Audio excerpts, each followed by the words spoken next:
Hi, everyone. Thanks for joining us today for this exciting HepVu webinar. My name is Dr. Heather Bradley. I'm HepVu's project director, and I'm also a professor in the Department of Epidemiology at Georgia State University. We are really excited to tell you all about the new data on our site as of this week, which are the first ever estimates of hepatitis C mortality rates at the county level. In addition to presenting those data today, we're also going to put them in context in a couple of different ways. So we're going to be talking about why local data are important for advocacy purposes and for really moving the needle on hepatitis C morbidity and mortality.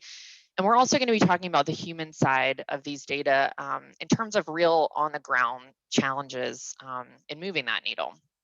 So just as a quick note to everyone, we are going to be recording this webinar and we'll share it in the coming days. So you'll be able to view both the slides and the speakers. We know that many of our colleagues are still engaged in the COVID-19 response, so we want to make it available to them in addition to any of your other colleagues who weren't able to join today. And we at HepVu want to just offer our continuing thanks to our colleagues who really are still on the front lines of fighting the pandemic. So I have the distinct pleasure today of introducing a really excellent panel of speakers for the webinar. We're going to first hear from Dr. Eric Hall, who is a postdoctoral fellow at Emory University and the lead researcher on the hepatology paper in which these data were initially presented. And next we'll hear from Dr. Adrienne Simmons, who is the director of programs at one of HepVu's important policy partners, the National Viral Hepatitis Roundtable. Last, we'll hear from Dr. Judith Feinberg, who's a professor of behavioral medicine and psychiatry and medicine in the area of infectious diseases at West Virginia University. And Dr. Feinberg has really been fighting the good fight against hepatitis C in a number of ways, both in providing patient care and provider training, in addition to her research and policy work in this area. Just a quick overview of our agenda today. I'm going to give a very quick overview of HepVu site. I know a lot of you are familiar with our site, and I want to make sure that we leave plenty of time to get to our excellent speakers. Then Dr. Hall will present the data on the county level hepatitis C mortality data and insights. And then we'll hear from Dr. Simmons on using county level hepatitis C mortality data to inform advocacy and policy development. And last, I'm going to have a conversation, a Q&A conversation with Dr. Feinberg about the local realities of the disproportionate burden of hepatitis C mortality and morbidity in Appalachia and in West Virginia, where she works in particular. We'll wrap up with just a few words about some other resources that we have available on the site if there's time, and we'll make sure to leave some time for Q&A at the end. So if you all do have questions throughout the presentation, please click on the Q&A icon at the bottom of the screen here and go ahead and add your questions that you have along the way. And we will then go through those questions with our panelists at the end of the talk. All right, so just a few words about HepVu in general. For those of you who aren't familiar with us, HepVu.org is an online platform that visualizes data and really disseminates insights on viral hepatitis across the United States. HepVu is a powered by AAHIVP project. We use the existing AAHIVP infrastructure, which is led by my colleague, Dr. Patrick Sullivan. And we're using that infrastructure to sort of expand to other areas of public health interest with needs for visualizing complex information. HepVu is presented by Emory University's Rollins School of Public Health in partnership with Gilead Sciences and receives ongoing support and guidance from several groups consisting of key stakeholders and experts.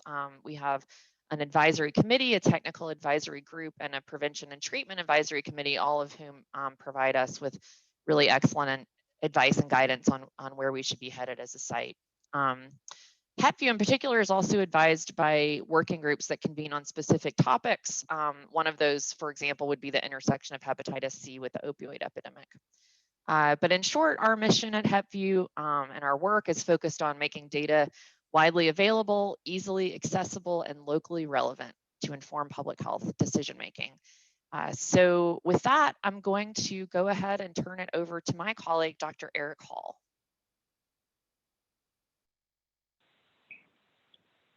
Great, thank you, Heather.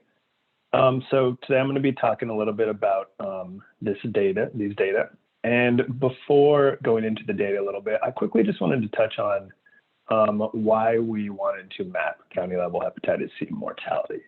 And so, just to lead into that, I'm sure everyone on this call knows this, but hepatitis C can lead to severe liver damage, liver cancer, and even death if not detected and treated. And in their efforts to reduce morbidity and mortality from hepatitis C, both the Centers for Disease Control and Prevention and the Department of Health and Human Services have developed strategic plans that include several metrics and indicators to monitor their progress in reducing morbidity and mortality. And I mention that because the Division of Viral Hepatitis at CDC in their strategic plan has specifically identified the national HCV death rate as a key indicator towards monitoring progress towards elimination. And now from looking at that, we know that the national HCV death rate has declined since 2013, which isn't terribly surprising because there have been shifts in hepatitis C epidemic, advancement in treatment options, and changes in public health strategies that likely have an impact on HCV mortality. But we also know that this type of national data is kind of an average of the smaller subnational geographic areas, and that there may be disparities occurring in smaller regions, smaller counties, or across different demographic groups. And so in this project here, these findings demonstrate just that HCV is still a significant health problem in many counties, and monitoring the national and state level data isn't quite granular enough to provide a complete picture of HCV mortality. And so by visualizing viral hepatitis data by county, health departments, policymakers, researchers, community leaders, they're better able to identify those disparities in outcomes, develop programs, and allocate resources that can address these inequalities in their work. And so to do this, myself and other researchers at Emory University and Georgia State University obtained county-level hepatitis C-related mortality data from the National Center for Health Statistics. And then we use these data in validated small area estimation models to estimate the hepatitis C-related death rate at the county level for all counties for all years between 2005 and 2017. And then additionally, we estimated county level rates stratified by age group, so persons younger than 40 years of age and over 40 years of age. And then finally, we evaluated trends for 2 time periods between 2005 and 2013, and then 2013 and 2017. And so the methodology and full results are described in detail in this article published in Hepatology. And then, as Heather mentioned, the data were released on HepVu about a week or so ago. And then additionally, HepVu has provided county-level social determinants of health data to their maps so that we can kind of look at side-by-side comparisons of these HCV death rates with different social determinants of health.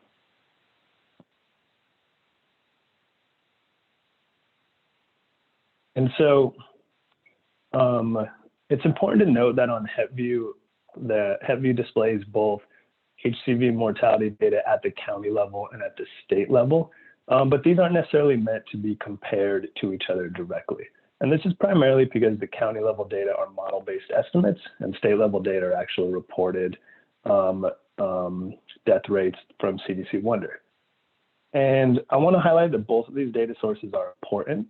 These national or state level data are important because they provide a high level perspective of disease burden and trends. But as I mentioned earlier, they can also mask differences or disparities that might be occurring at more local levels. And so because public health initiatives are implemented at local levels, removing that mask and uncovering these county level differences gives us a more detailed understanding of the viral hepatitis epidemic across the country. And then the last thing I want to add is that these findings do not replace the need for a comprehensive and cohesive viral hepatitis surveillance system, but these county level data on HCV mortality do provide an important metric for understanding the evolution of the HCV epidemic. And so now I'd like to get into a little bit about what we found through this analysis. And so as I've mentioned before, nationally, HCV-related mortality has been declining since 2013. However, when looking at the county level, about 1 in 5 counties actually saw an increase in their hepatitis C-related death rates during this time. And those are indicated by the red on this map here.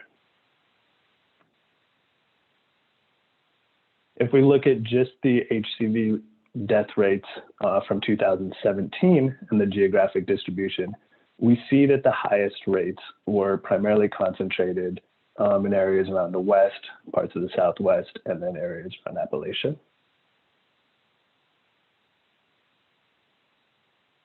And if we stratify those by age, so we look at the burden of HCV-related death rates among people under 40 in 2017, that's the bottom map on this slide. We see that the counties with the highest burden among that younger age group exist primarily in areas around New Mexico, Oklahoma, and Appalachia. And these rates in the Central Appalachian regions continued to increase through 2017. And we know these regions are also experiencing an increase in injection drug use as a result of the opioid crisis. So the top map that's a comparison on this slide is the estimated crude death rates for drug poisoning by county in 2017 as well. Meanwhile, if we look at the burden of hepatitis C-related deaths among persons over 40, so that older age group, we see a little bit of a different geographic pattern, and those primarily occurred in areas along the West Coast and the Southwest. And so as I mentioned earlier, the Division of Viral Hepatitis Progress Report uses the national HCV death rate as a metric that they are monitoring. And in that progress report, the goal is to reduce the national HCV death rate below 3 per 100,000 persons by 2023. And so in 2017, through this analysis, we see that 30% of counties had a lower age-adjusted HCV death rate than that goal of 3. But there's obviously still many counties that have not met that goal. And so I just want to highlight that all these data are available for download on HepVu on the site under Tools and Resources and then Data Sets. And you can dive deeper into how we calculated these data by either reading the paper in Hepatology or reviewing the Data Methods page on HepVu for additional information about how these rates were estimated and data suppression. Thank you. Wonderful. Thanks. Thank you so much, Eric. Yeah, thanks a lot. And we're going to turn it over to Dr. Simmons now. Wonderful. Thanks, Heather. So hi, everyone. My name is Adrienne Simmons. I use she, her pronouns, and I'm the Director of Programs for the National Viral Hepatitis Roundtable. Today, I'm going to be spending a little bit of time talking about how this new data can be used to inform advocacy and policy development. Next slide, please. Beautiful, thank you. I'd like to start by more broadly describing the power of these maps as advocacy tools before jumping into specific policy areas that they can be used to influence. And so starting out, these maps primarily serve 2 purposes. First, they tell a story, and really they tell a local story. And so the story here is that hepatitis C is an ongoing public health crisis and people are dying. It tells us that we have to do a better job of developing programs and allocating resources where they are needed most. I've included just one example of how this data can be used, and I'll talk through a few others on subsequent slides. The 2 maps that are shown on the screen compare rates of hepatitis C-related deaths with poverty data.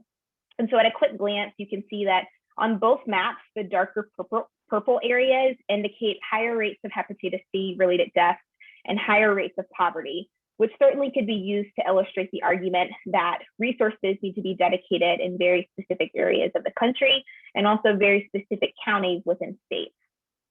Secondly, these maps really make data more accessible. Barring any technological or digital literacy challenges, you really don't have to be an epidemiologist or a physician to interpret these data. One of the most common sentiments that we hear from patient advocates who participate in meetings with legislators and other policymakers is that they aren't comfortable talking about data. It's my hope that these maps can be used to give patient advocates the tools they need, not only to share their story, but also to empower them to illustrate how hepatitis C is affecting their broader community. Next slide, please. The next couple of slides will talk about specific policy areas that these maps can be used to influence. And I'll start by talking through a couple of different policy issues on the federal level. And the first is that of funding. And so I'm sure many of you on this webinar are familiar with the fact that much of the funding for viral hepatitis that is allocated to state and local health departments comes from the CDC, and specifically from the CDC Division of Viral Hepatitis. And so as advocates, we are often meeting with members of Congress and trying to make the case that viral hepatitis has historically been underfunded and we really need more resources in order to eliminate this public health crisis. And so, as you all probably know, the more local perspective you can provide a member of Congress, the more impactful that information will be to them. And so these maps actually allow you to zoom in on even a congressional district or a specific county to illustrate exactly how hepatitis C-related deaths are affecting a particular area. Shown on the screen here are a couple of other different ways that this data can be used. And I'd like to use the example of health equity to help illustrate an additional way that these data can be used. And so here on the screen, you'll see that I've zoomed in to 3 different counties that have large tribal communities. And so this data can be used in conjunction with external knowledge around what the demographic makeup might be of a particular county to illustrate how health inequities are being perpetuated in specific areas of the country, and specifically how viral hepatitis is disproportionately impacting communities of color as well as tribal communities. And then the last piece that I'll mention as it relates to federal advocacy is really from an administrative advocacy perspective. And so this is around using mortality data to advocate for cancer prevention and the inclusion of liver cancer in various campaigns that we see nationally and also on the state level. And so this data can be used to push the CDC to actually develop a national public health campaign around liver cancer, which doesn't currently exist. In addition to those national education campaigns around various cancers, the CDC also funds all 50 states plus the District of Columbia and Puerto Rico to develop a comprehensive cancer control plan. And believe it or not, viral hepatitis, despite being the #1 cause of liver cancer, viral hepatitis is more often than not absent from many of those state plans. Next slide, please. In addition to federal advocacy, there are a number of policy issues and areas on the state level that this mortality data can be used to help push forward. And so I won't go into all of these in detail, but certainly they're included here for completeness. And so starting at the top of the diagram with elimination planning, as more states develop viral hepatitis elimination plans, this data can really be used to help advance the implementation of those plans, whether it's advocating for funding or developing programs and making sure that the programs are being implemented in the counties that are hardest hit by viral hepatitis. When we think about treatment access restrictions, which is always a hot topic when we talk about hepatitis C, and primarily in the context of fibrosis restrictions, sobriety restrictions, as well as specialist restrictions, this data can be provided to the committees that are responsible for making prior authorization decisions, such as the Drug Utilization Review Board or the Pharmacy and Therapeutics Committees in state Medicaid programs. These committees are often made up of everyday physicians and pharmacists who may not actually understand how hepatitis C is affecting their state. And so it's easy enough to zoom in on a map and provide them a snapshot of how things are playing out in various counties across your state. I'd also like to highlight the use of this data in rural communities. And so again, we know that rural communities have been historically underfunded and certainly have unique challenges when it comes to accessing hepatitis care. This data can be used to illustrate that there needs to be additional, not only do we need additional dollars dedicated to viral hepatitis and to state and local health departments, but when those health departments are developing programs, making sure that they are going to the communities that need the most and not necessarily the communities that are the most populous in their state. And so, for example, shown on the screen here, I've just selected Wise County in Virginia, which is part of Appalachia and known to be an area of the state that is disproportionately impacted. And so you'll see that it is a very dark purple color on this map in comparison to the rest of the state. If you look at the central and the northern part of Virginia, Wise County has a very high rate of hepatitis C-related deaths. And so this information could be given to your state and local health departments, again, to help make the case that there needs to be programs and resources that are dedicated specifically to that area of the state. A handful of other policy areas that I won't go into detail on, but are worth mentioning for the purposes of discussion. This data can certainly be used to advocate for universal screening and treatment access in jails and prisons, which again is another important aspect to consider when thinking about hepatitis care and how we can successfully eliminate this public health crisis. It can be used to advocate for Medicaid expansion. Looking at it at the map, you will see that in states that have not adopted Medicaid expansion, they tend to have higher rates of hepatitis C-related deaths. Furthermore, just a couple of other issues that I'll mention here can be used to advocate for harm reduction programs like authorizing syringe service programs. And then lastly, as states continue to develop and implement their ending the HIV epidemic plans, using this data to ensure that viral hepatitis is a component of those plans is a really easy way, again, to help elevate viral hepatitis as a public health crisis in a specific community. And so with that, I'd like to thank Dr. Hall and the other researchers, as well as the team at HepVu for giving advocates like myself this very powerful tool. I'd also like to thank Lauren Canary for her assistance with this presentation, and I'm looking forward to your questions. Thank you so much, Dr. Simmons. That was great. We love nothing more than to hear about these data being used for advocacy and to enact policy change. So thanks a lot. So I have the pleasure of talking now with Dr. Judith Feinberg, who many of you on this call know. And Dr. Feinberg has been spending a lot of time, really fighting hepatitis C morbidity and mortality on the ground in West Virginia. And so we wanted to just have her, sort of contextualize some of this information, and particularly the findings about increased hepatitis C mortality in West Virginia. So welcome, Dr. Feinberg. Thank you. It's a pleasure to be here, and thank you for inviting me. Absolutely. So I guess my first question, Dr. Feinberg, is just, we saw these increases in hepatitis C mortality in Appalachia, including West Virginia, while we saw hepatitis C mortality declining in other places. And I wonder if you could just, shed any light on what explains those trends.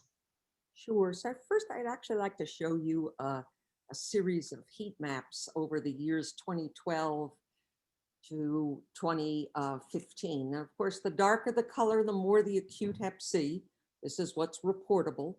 And that bottom third of the state is colloquially known as the southern coal fields. It's really the epicenter of our opioid epidemic and everything connected to it. So here's 2012, next 2013, 2014, 2015. So you can see that these counties in West Virginia are only getting darker, and the dark is spreading northward. And now it's not just the rim of counties at the southern end of the state abutting Kentucky and Virginia, but stretching way up through the middle of the state. So For the last 10 years or so, we have traded back and forth with our neighboring state, Kentucky. We're one or the other of us is always like number 1 or number 2 for the highest acute Hep C rate in the nation. So since probably 70% or so, or maybe more, of people with acute Hep C go on to get chronic Hep C, this means that these 2 states have an enormous burden. And you know, that is a significant concern to us at both an individual patient and at a public health level. And part of the issues around the lethality of hepatitis C is it's an utterly curable infection now, thankfully, luckily. But to be cured, you actually have to get to the medical care that can provide that. And for example, there is one hepatologist in the entire state of West Virginia. And see that little dot that says where West Virginia University is? Well, he's there in Morgantown, and we happen to be 6 miles south of the Pennsylvania border. So that does not really help the southern coal fields very much. And in this last slide, I want to contrast on the right, you see the cutoff part of the acute Hep C rate. And in the purple, red, and yellow colors on the left, you see the opioid overdose mortality rate. So if there was any question in your mind whether these 2 things were connected, I hope that the comparison of these 2 heat maps kind of disabuses you of that notion. So you can stop the slides now because that's all I had in terms of slides. So I think what we're really, you know, what the real issues are and the concerns that could be driving hepatitis C-related mortality is,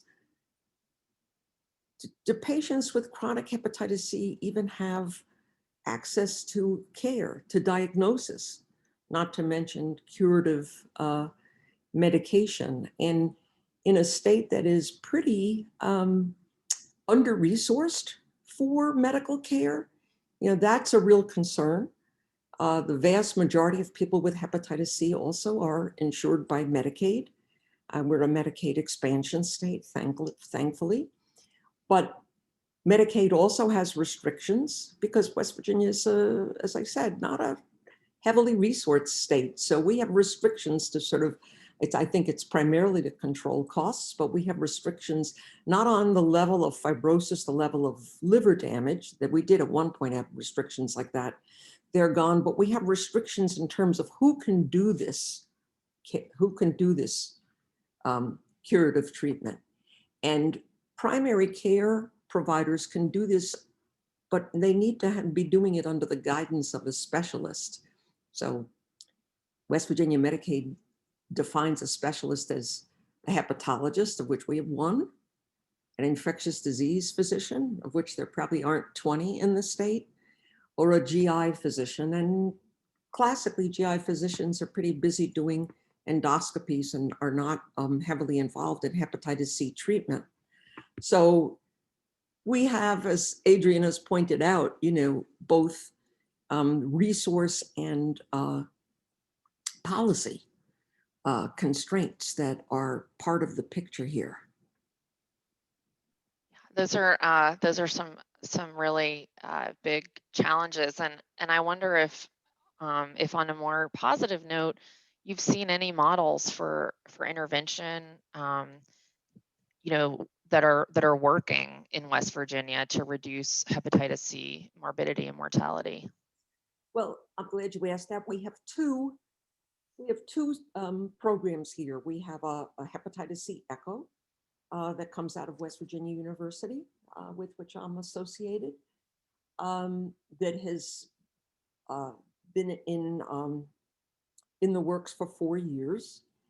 And because that program, excellent though it is, just does not reach enough providers and therefore not enough patients, we developed something called West Virginia Hepatitis Academic Mentoring Partnership.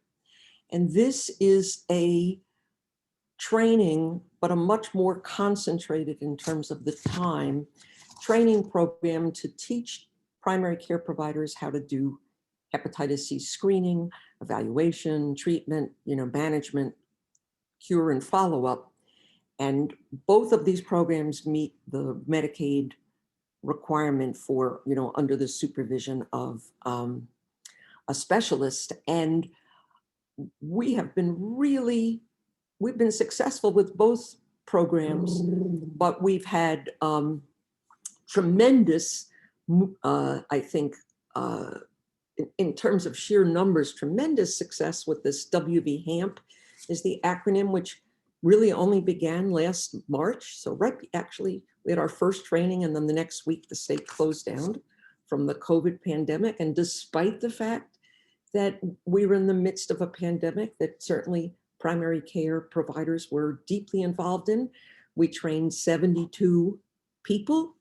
They have submitted 174 consultations. We have 43 people who have reached the time point for determining cure, or SVR12. And of those 43 people, 41 have been cured. So that's a rate above 95%. So we have been able to accomplish this in the middle of a pandemic, but I really want to emphasize this was done by primary care providers who had never before treated a case of hepatitis C. And I think this is a really good model for other states that have large hepatitis C burdens. I think even in places where there are no Medicaid restrictions or private insurance restrictions, the issue is whether primary care providers feel comfortable and are ready to take on the screening and management for hepatitis C. And this is a program that gives them that support. And so, we're justly very, very excited about it and about the prospects for the future. Because, if you're number 1 or 2 for acute hep C in the nation, you got a lot of people you've got to screen, diagnose, treat, and cure. And I think the only way to get at that is to empower enough primary care providers to do the work. And if you stop and think for a second, right, we've only had these really terrific drugs since what, 2014 or so. So anybody who finished their training before 2014, whether they're physicians or NPs or PAs, doesn't really know how curable hep C is and with what minimal side effects.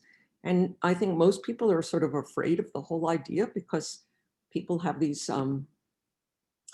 bad visions of the interferon era, where we gave incredibly toxic drugs to people for a really long time and really didn't get much in the way of, the outcomes that we wanted, the proportion that were cured. So partly it's just making sure the primary care providers know, hey, you can do this, And I think that's it's programs like this that are sort of the bright lights in this otherwise kind of gloomy picture Eric showed us of Central Appalachia. Didn't look so healthy.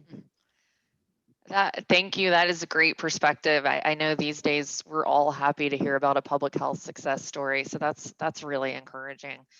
And in these last few minutes, I wonder if you could just share with us your thoughts about what else needs to be done in your part of the country, either in terms of prevention of new infections or prevention of mortality.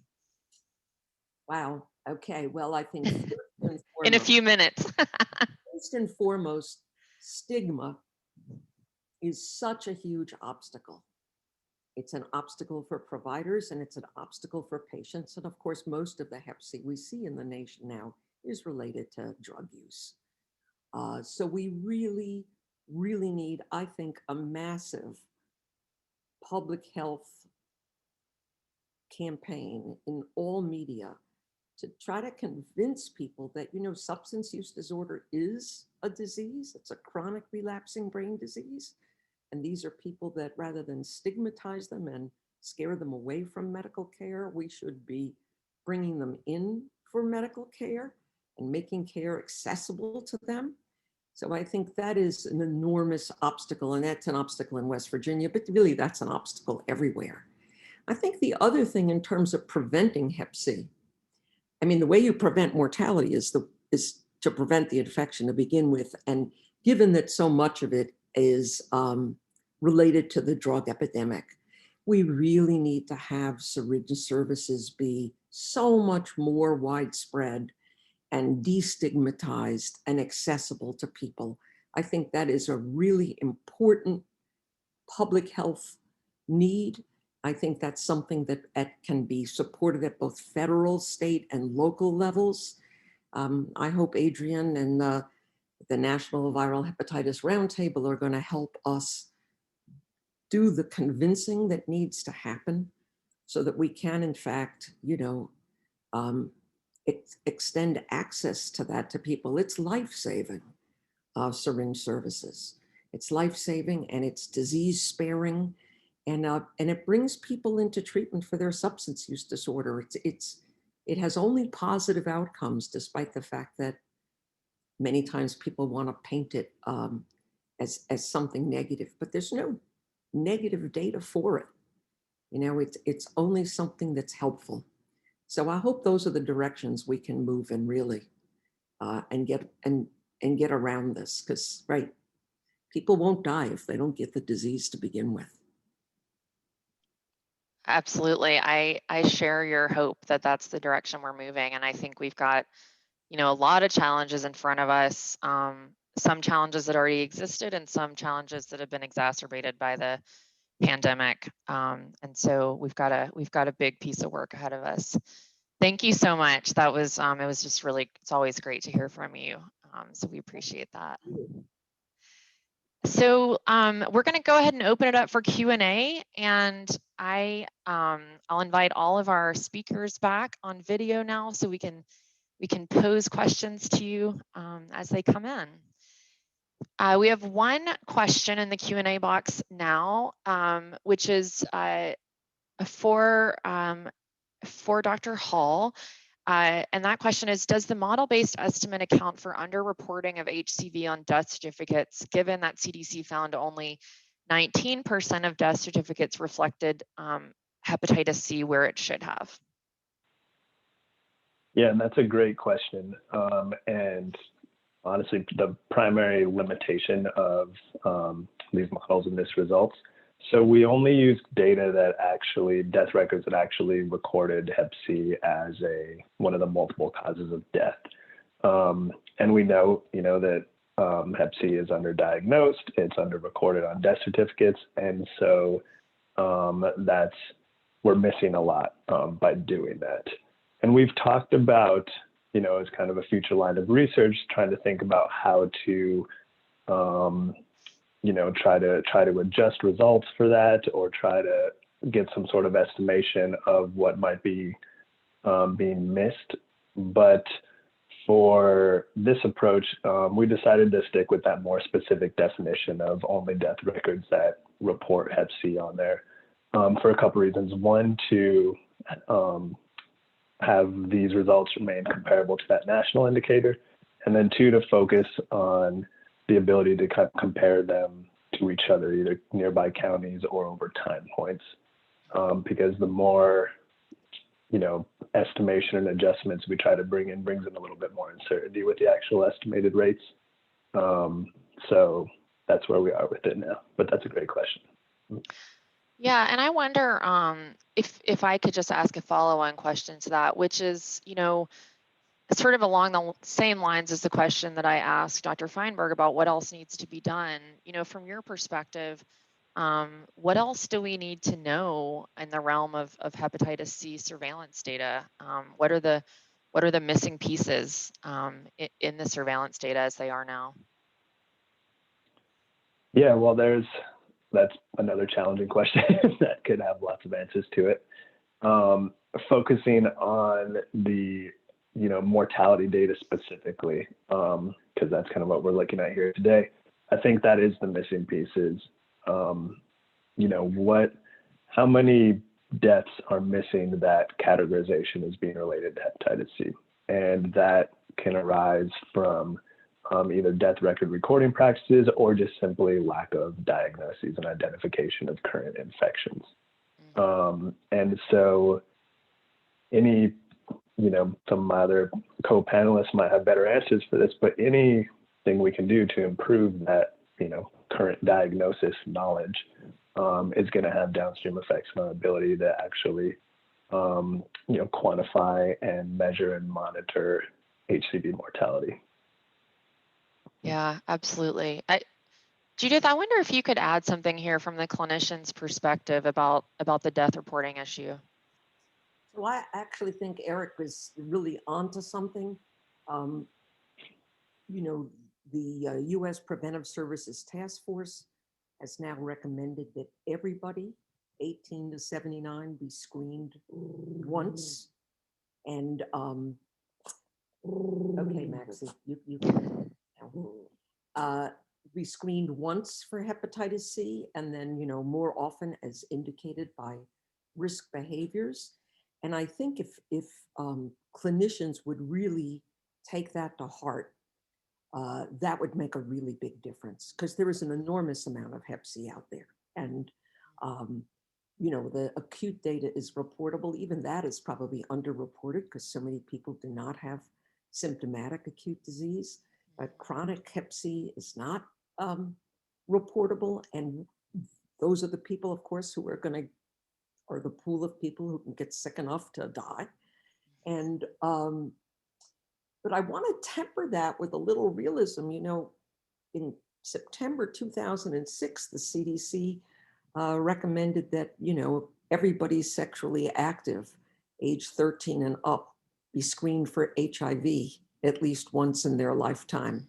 And I don't think I know that has not taken hold. So the issue is what to do about that. Sometimes I think a lot of this could be remedied, at least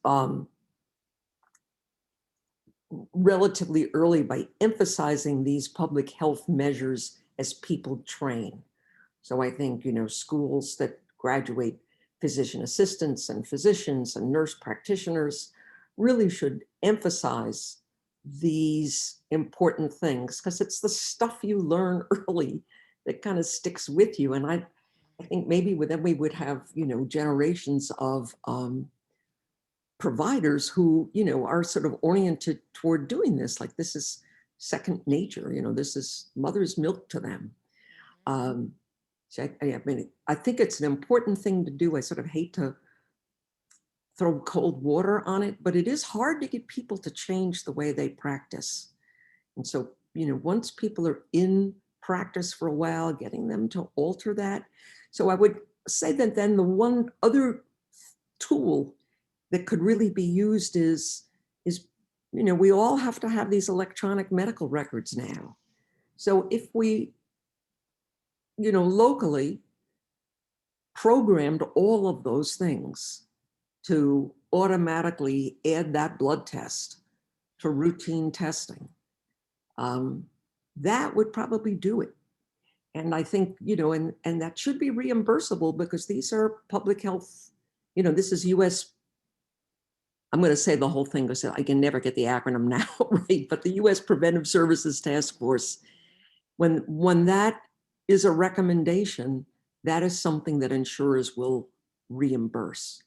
So, I think that's the way to try to get to catch up on this. I'd be interested to know what Adrienne thinks, how we should, attack this. Yeah, and Thanks, we have Dr. I want to just also say we have a couple questions for Adrienne in the chat box. So Adrienne, if you want to tack onto that, and then I'll cue you up for your next question. Yeah, I think actually taking a look at the next question, it's related. So I'll go ahead and tackle them both at the same time. But, in order to be able to improve our surveillance infrastructure, we have to have more resources dedicated to viral hepatitis. And so I talked about that funding on the federal level through the CDC Division of Viral Hepatitis. And the reality is that, health departments are doing all that they can with the limited resources they have. And so we can't ask them to do more with less. We've got to increase the funding. But many of the advocates that have been in this space for a long time will tell you that they've been asking for more funding for many years. So perhaps it's time for a new approach. I think that the pandemic is a really great opportunity for us to re-envision what our approach is. And it seems to be that the focus has to be on rebuilding our public health infrastructure. And so as we think about that and lessons learned in the context of COVID, there are certainly things that can be applied that will also help us improve the way that we tackle viral hepatitis as an epidemic. I also wanted to just circle back briefly to a previous question about what more could be done more broadly than surveillance to get a handle on this public health crisis. Dr. Feinberg beautifully described stigma and preventive services like syringe service programs as being very critical in this effort. The other piece is treatment access and needing to remove any and all barriers to getting treatment for hepatitis C. And so we still have lots and lots of prioritization criteria, whether it's requiring that someone has advanced liver disease before they can qualify for treatment, or requiring that they abstain from drugs and substances for a certain period of time before they're eligible for treatment, or restricting who can actually prescribe treatment. Those are all very much still real barriers that are preventing people from being cured. I came from a practice in North Carolina as a pharmacist where I more or less independently managed patients living with hepatitis C. And it's not a complicated condition. It's very easy to treat. And so I think we have to figure out how do we provide for those practitioners who may not have been in practice, who may not have learned about hepatitis C treatment because they've been in practice for a long time. How do we make sure that we provide them the support that they need to feel confident in treating it while also not creating additional barriers to access and treatment? So treatment access is certainly a major component of being able to eradicate this disease. Yeah, absolutely. And you actually just hit on another question from the audience about, what have we learned from the COVID response that can be translated to hepatitis C, and how can we sort of synergize our response to the epidemics? And I wonder if you, Adrienne, or others on the panel have anything that you want to add to that. I'll just briefly say, and I'm sure that Dr. Feinberg and Dr. Hall have things to add as well, but when you think about testing, obviously we still don't have rapid diagnostics for hepatitis B or hepatitis C. And so there are layers of complexity and additional barriers that prevent us from being able to test someone and start treatment in the same day or the same visit. So challenges with people following up the care. So we've got to get better diagnostics. We also, from a vaccination standpoint, we can't forget about hepatitis A and hepatitis B. But we don't have a great immunization infrastructure either. And so that's one thing that COVID has taught us, is that we really need better immunization information systems that allow us to track when people have been vaccinated.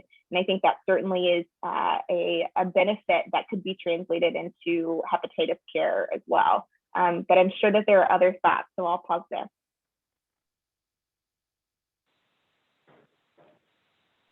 Yeah, I think those are great answers, and I second all of that. And I find this question interesting because from a very simple public health descriptive epidemiology perspective, the similarities between something emergent like COVID-19 or something that we've been dealing with for a while, like viral hepatitis and specifically HCV, I don't know what the word is, interesting to me, I guess, how much more work we still have to do about just understanding in detail, where and who is most being impacted by these.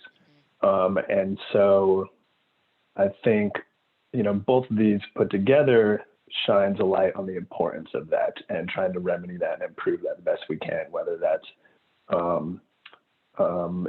in providing additional funding and financial resources to improve that, as Dr. Simon said, or advancements in technology that we might have available to us to try to harmonize this data and this understanding, as Dr. Feinberg said, with the HRs, but just improving like that basic descriptive epi picture, I think, is essential for both of these, both COVID-19 and HCV. think Adrienne and Eric said what needed to be said about this. Yeah, those were really good perspectives from folks with two different perspectives. So thanks a lot. I've got a couple other questions from the chat box. One is from Dave Didden, and he says, slowly, thankfully, awareness of the need for harm reduction and drug user health services is spreading to rural communities. However, it seems similar gains in awareness of the need for sex worker health services is lagging. And he wants to know, and Dr. Simmons, maybe we'll start with you here, is from an advocacy perspective, what can we do to help remedy this situation? Mm-hmm. That's a great question. Thank you for that. And you're absolutely right that sex workers are often a forgotten key population when we talk about hepatitis as well as harm reduction and drug user health. The short answer to that question is stigma. So all of the things that we talked about related to stigma and drug use certainly still apply to sex workers as well. I think that to Dr. Hall's point about needing to better understand where disparities are occurring, I'm surprised that this question has not come up yet, but I'll go ahead and name it, and Dr. Hall, you can fill in the blanks for me. But you'll notice that for this county level data, unlike the state level data that we have on the HepVu website, it cannot be stratified by race and ethnicity. And so I think that that's an important thing to call out here, is that we have to be able to adequately characterize where the disparities are. And we know that sex workers are many of them are coming from communities of color. And so in order to understand the impact on that population in particular, we also have to be able to characterize more broadly how hepatitis is impacting communities of color. And so Dr. Hall, would you like to just shed a little bit of insight as to why that piece is missing? Sure, yeah. And so that's a great point, and I agree and echo the need to be able to characterize the disparities on a granular level as well. And so with our process of estimating these rates, we did incorporate local granular data on the distribution, race, ethnicity distribution, sex distribution, and age distribution of HCV-related deaths and population. So that kind of like feeds into the modeling process. The challenge with being able to estimate or report county level rates stratified by some of these different groups is that we're just dealing with such low numbers in a lot of these places that as good as our small area estimation model may be, we can't really get like reliable results that are meaningful and interpretable for a lot of places. But I fully agree that figuring out a way to characterize these disparities on a more granular local level is something that researchers in this field that we need to try to work towards.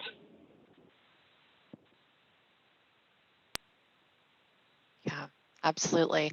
Well, I would just, like to say a huge thank you to our speakers today. This was a great discussion section. I really appreciated, the different perspectives that you all are coming from, and it's always great to hear about an issue from people with different skill sets and different perspectives. So I think this was just a really valuable discussion time.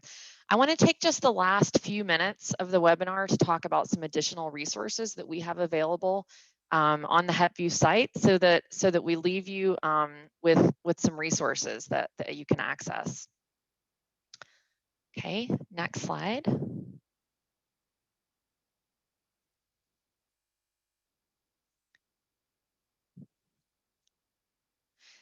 So, one of our real goals at HepVu is to help the user sort of visualize where programmatic interventions are needed most through data and through visualizations. And so most of the resources on our site are sort of to this end. Next slide. One of the resources that we hear folks say they use the most are our local data profiles at the state level. And you'll notice when you go to the HepVu site, it automatically detects, where you are in the US and ask you if you'd like to see data for that place. And so at the state level, we do have data on hepatitis C prevalence and mortality. You can stratify these data by sex and race. And one thing that I find particularly helpful is you can look at these data alongside indicators of the local opioid epidemic, as well as some social determinants of health, such as education level, poverty, and insurance status, which all tend to cluster with hepatitis C infections and mortality rates. We do have a deeper look page on the site, which is where you can find all things intersection of the opioid epidemic and hepatitis C. We saw a slide during Dr. Feinberg's talk earlier today showing how these epidemics really intersect in Appalachia, and in fact, they intersect in many parts of the country. And so we have a set of infographics that you can use on this deeper look page in your presentations or your visits to the Hill, or for any other purpose. We have some concentrated guest blogs on this topic, as well as downloadable data and of course maps. And so this deeper look page was on the opioid epidemic and hepatitis C was our first. And we also have a deeper look page that's organized similarly for viral hepatitis elimination plans. Next slide, please. We regularly publish expert Q&A blogs on the site. We do this just about quarterly, and our most recent blogs actually are paired with this data release and with this webinar. We talked to Dr. Feinberg about hepatitis C in Appalachia and Dr. Hall on what he found in his analysis on mortality trends. So I would encourage you to check those out, distribute them, and look for announcements about future Q&A blogs from HepVu. We do release these expert blogs across the field of viral hepatitis. It just so happens that the blogs this month are about hepatitis C, but we talk about other types of viral hepatitis as well in these blogs. So my favorite resource on the HepVu site, and the one that I use the most personally, are our infographics. The infographics that you see here are just some examples of what we have on the site. They're organized topically, and they're really meant to distill, what can otherwise be complicated data into plain language, visually pleasing pictures, right? And with some words, but not too many words. And so I often use these in my presentations. These are downloadable. We urge you to take them and do, what you want with them. Use them in your own presentations. I have actually just recently had a student who was doing her master's thesis on hepatitis C testing rates, and I was able to point her to the site for a slide that she could use in her thesis presentation. So I use these liberally, and would encourage you all to do the same. Next slide. Last, I just want to point out that all of the data that we present on HepVu are downloadable as data sets, including the data that the estimates that Dr. Hall produced and are presented in the hepatology paper. So if you go to our tools and resources page and click on data sets, you'll get the list of data that are available for download. And so you can use these data in your own analyses or your own projects. So thank you all very much. We're right at 3 o'clock, and that was, I think, just a really well-rounded, informative presentation. I know I learned a lot, and hope that you all did too. Please follow us on social media so you can see, the new things that are coming out of HepVu. We're always releasing, new blogs, and as often as we can, we're releasing new data. So do follow us on social media. Join us for the next webinar, and thanks a lot for coming.